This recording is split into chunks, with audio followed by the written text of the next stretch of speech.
Lydia annonce à Ciro qu'elle quitte définitivement la maison. Ciro refuse d'abord de croire à son départ. Lydia lui explique qu'elle est épuisée par son manque d'amour, d'affection et de compréhension, ainsi que par la violence qu'elle a subie dans leur mariage. Elle ne veut plus rester avec un homme qu'il n'aime pas. Ciro lui reproche alors de ne pas lui avoir donné d'enfant et rappelle qu'il a élevé un garçon qui n'était pas son fils biologique. Blessée, Lydia décide malgré tout de partir. Ciro lui fait comprendre qu'une fois la porte franchie, elle ne sera plus jamais acceptée dans cette maison.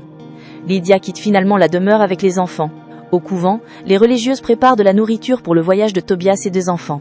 Elle leur offre du pain, de sandwichs et des pâtisseries. Elle remercie également Lydia pour les sacrifices qu'elle a faits pour aider les autres, et prie pour que Dieu accompagne et protège sa nouvelle vie. Laura vient ensuite voir Marielle avant de quitter San Jacinto. Elle lui avoue être mal à l'aise de savoir que son propre père sera de nouveau le procureur chargé de son procès. Laura assure Marielle qu'elle croit en son innocence. Marielle lui révèle alors une terrible vérité. Elle pense que sa condamnation a été orchestrée par le procureur, Toribio, le délégué Albuquerque et Gilda. Laura lui raconte qu'à l'âge de 13 ans, elle avait découvert une relation secrète entre son père et Gilda. Un soir où une réunion avait lieu chez elle avec le procureur, Toribio, le délégué, Gaspard et Gilda, Laura s'était rendue dans la pièce et avait surpris son père en train d'embrasser Gilda. Laura possède encore le journal intime dans lequel elle avait écrit ce souvenir à l'époque.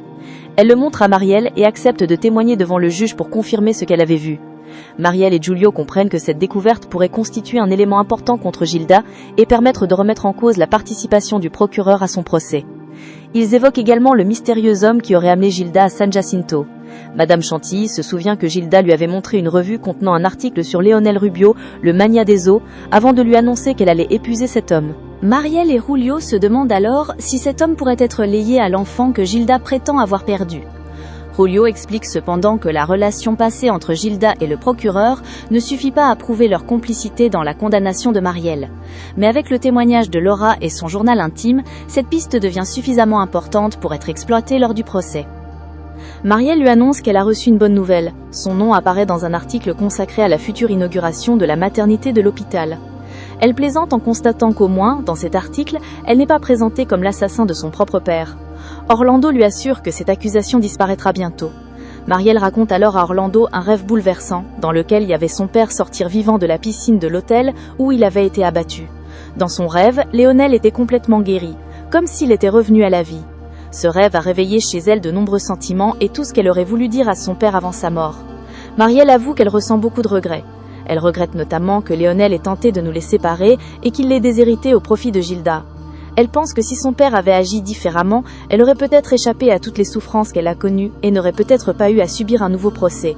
Orlando lui confie qu'il ressent lui aussi la même douleur, car toutes les blessures du passé resteront peut-être sans réponse puisque les personnes concernées ne sont plus là. Au couvent, le docteur Taddeo arrive avec un nouveau pensionnaire, Leonel Rubio. Les frères sont stupéfaits de découvrir que Leonel est toujours vivant. Fray Thomas le reconnaît immédiatement puisqu'il avait célébré son mariage avec Maria Eugenia. Le docteur Taddeo explique cependant que Leonel a perdu presque toute sa mémoire à la suite de la balle qu'il a reçue. Il ne sait pratiquement plus qui il est et ne reconnaît presque personne. Fray Severo demande alors comment Leonel a pu survivre et où il a été caché pendant toutes ces années. Le docteur Taddeo révèle que sa tante Herminia et lui l'ont sauvé. Herminia travaillait comme infirmière et s'était occupée de Leonel pendant des années. Elle était profondément obsédée par lui et avait peur que celui qui lui avait tiré dessus revienne terminer son travail. Pour protéger Leonel, Herminia et Taddeo ont rempli son cercueil de sacs de sable. Ils ont ensuite fait sortir Leonel de l'hôpital sur une civière recouverte et l'ont envoyé à Belo Horizonte pour qu'il puisse se rétablir en secret. Le docteur Taddeo explique que le médecin qui avait opéré Leonel ne savait rien de cette mise en scène.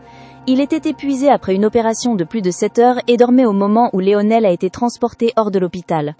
Fray Severo est horrifié en apprenant la vérité.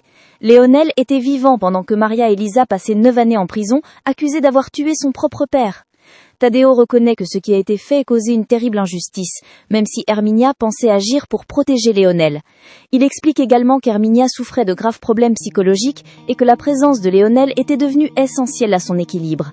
Elle était convaincue que Maria Elisa pouvait être responsable de l'attaque contre son père et refusait donc de révéler la vérité. Fray Severo condamne cette décision. Maria Elisa a perdu 9 années de sa vie à cause de ce mensonge. Pendant ce temps, Gilda arrive ensuite avec son avocat, qui lui apprend une nouvelle terrible. Orlando a officiellement engagé une procédure judiciaire de divorce pour faute grave. Gilda refuse catégoriquement d'accepter le divorce, mais son avocat lui explique qu'elle ne peut pas simplement empêcher la procédure. Il lui rappelle que lorsqu'elle a envoyé Marcelino en internat sans l'autorisation d'Orlando, elle lui a donné un argument juridique puissant. Le fait d'avoir pris seule ses décisions constitue une faute grave prévue par la loi. Gilda est furieuse de ne pas avoir été prévenue plus tôt. Elle demande également si elle pourra récupérer la garde de Marcelino. Son avocat lui explique que lorsque l'a épousé Orlando, elle a obtenu de droits sur l'enfant, mais qu'elle devait respecter l'autorité parentale de son mari. En envoyant Marcelino en internat sans son accord, elle a commis une infraction grave. Gilda ordonne alors à son avocat de trouver une manière de la défendre contre cette accusation. Malgré les difficultés, elle refuse d'abandonner. Elle affirme qu'elle ne veut perdre ni son mari ni son fils et se persuade que le retour de Maria Elisa en prison lui permettra de récupérer sa vie. Peu après, Eric reçoit un message urgent de Fray Severo. Il se rend immédiatement au couvent pensant que quelque chose est arrivé à Marcelino. Mais Fray Severo lui annonce une nouvelle qui va bouleverser toute sa vie. Maria Elisa découvre alors avec stupeur que cet homme est son père, Léonel. Maria Elisa est bouleversée. Elle s'approche de lui et lui parle. Mais Léonel ne la reconnaît pas. Fray Severo lui explique que la balle qu'il a reçue a provoqué des lésions qui ont entraîné sa perte de mémoire. Maria Elisa fond en larmes. Elle demande où son père a été pendant toutes ces années et pourquoi Herminia l'a caché. Elle ne comprend pas comment cette femme a pu laisser sa propre fille être condamnée alors que son père était vivant. Fray Severo lui explique qu'Herminia était devenue obsédée par Léonel et qu'elle croyait également que Maria Elisa pouvait être responsable de ce qui lui était arrivé. Elle voulait donc protéger Léonel, même au prix de la liberté de Mariarel. Maria Elisa est dévastée. Son père est vivant, mais il ne sait plus qui elle est. Elle craint que le procès ait toujours lieu et que Gilda continue à être considérée comme innocente. Fray Severo lui promet que Léonel pourra rester caché au couvent le temps nécessaire. Les frères vont essayer de l'aider à retrouver progressivement la mémoire sans que Gilda découvre sa présence. Maria Elisa ressent à la fois une immense joie parce que Gilda n'a pas réussi à tuer son père et une profonde tristesse parce que toute la mémoire de Léonel semble avoir été effacée. Elle se sent comme une étrangère pour l'homme qu'elle aime le plus au monde et aurait tant voulu pouvoir lui parler. Avec Fray Severo, elle prie pour que Dieu éclaire l'esprit de Léonel et permette à sa mémoire de revenir. Plus tard, Maria Elisa raconte à Orlando que son père est vivant. Orlando est stupéfait par cette nouvelle. Il explique que la balle reçue au visage a probablement endommagé une partie de son cerveau, ce qui pourrait expliquer sa perte de mémoire. Il se demande toutefois si Léonel pourrait un jour retrouver les souvenirs de ce qui lui est arrivé et si cela pourrait changer le cours du procès. Pendant ce temps, Julio prépare avec Maria Elisa sa stratégie pour le procès. Il décide qu'au lieu de se contenter de défendre Mariarel, il va attaquer directement Gilda et révéler au jury son véritable visage. Pour cela, Julio veut démontrer que Gilda était arrivée à San Jacinto avec un plan prémédité contre Léonel. Madame Chantilly pourrait confirmer cette information. Il souhaite également obtenir le témoignage de l'ancien patron de Gilda, afin de prouver qu'elle avait volé son ancienne entreprise avant de venir à San Jacinto, ainsi que des preuves montrant qu'elle avait corrompu le délégué Albuquerque en lui offrant une voiture. Laura pourrait également témoigner que son père, le délégué et Toribio, étaient déjà liés à Gilda et avaient comploté pour faire condamner Maria Elisa. Enfin, Julio envisage de présenter Léonel devant le juge comme pièce maîtresse de la défense.